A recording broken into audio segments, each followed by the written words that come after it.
الحمد لله رب العالمين والعاقبة للمتقين والصلاة والسلام على رسوله محمد وعلى آله وأصحابه أجمعين. السلام عليكم ورحمة الله وبركاته. Cemaat. Na yerdeğin yersiz kalmasın, muradız hasbol kılağımıza yersiz şifa versin Allah Teala.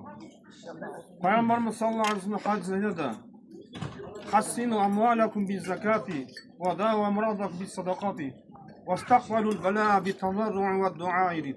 Manası mallarınıza zekat verumen Kur'an kılınızdır dedi. Avrularınızda sadaka verumen emdеңіздер. Келе жатқан бәлеге Аллах Тағалаға жалбарынып дуа қылумен қарсы тұрыңыздар дейді. Міне Аллах Тағала ниеті сауабыңыз болсын. Ниетіңіз шифа берсін Құдайға. Және Пайғамбарымыздың хадисінде айтады: "Ас-садақату таруддул балаа ва тазиду умра." Садақа келе жатқан бәлені қайтарады, өмір жасы ұзақ болады дейді. Және бір хадисінде айтқан Пайғамбарымыз азғанды садақа 70 түрлі бәлені қайтарады деген.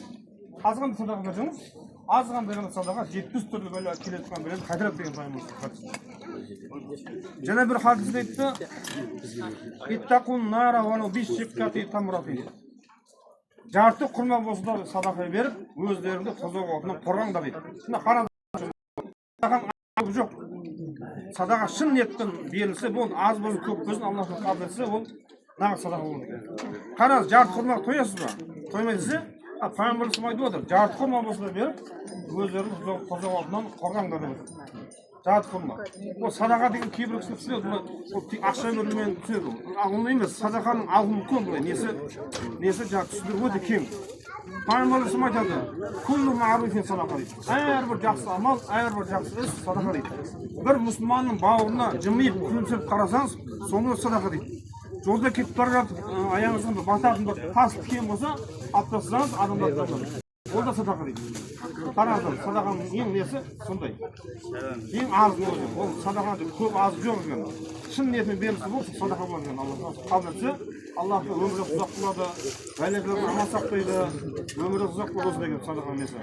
Ол жаңа біз түсінеміз, садақа деген ақша берумен, малмен түсінеміз. Ондай емес екен. Садақаның өте несі көп.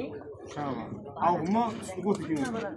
Сол үшін Аллах Тағала ертеңіміз беріп садақасын қабыл етсін. Аллах Тағала берді шифа берсін, Құдай қаласа. Тыңдағандарыңыз баршаңызға рахмет. Аллах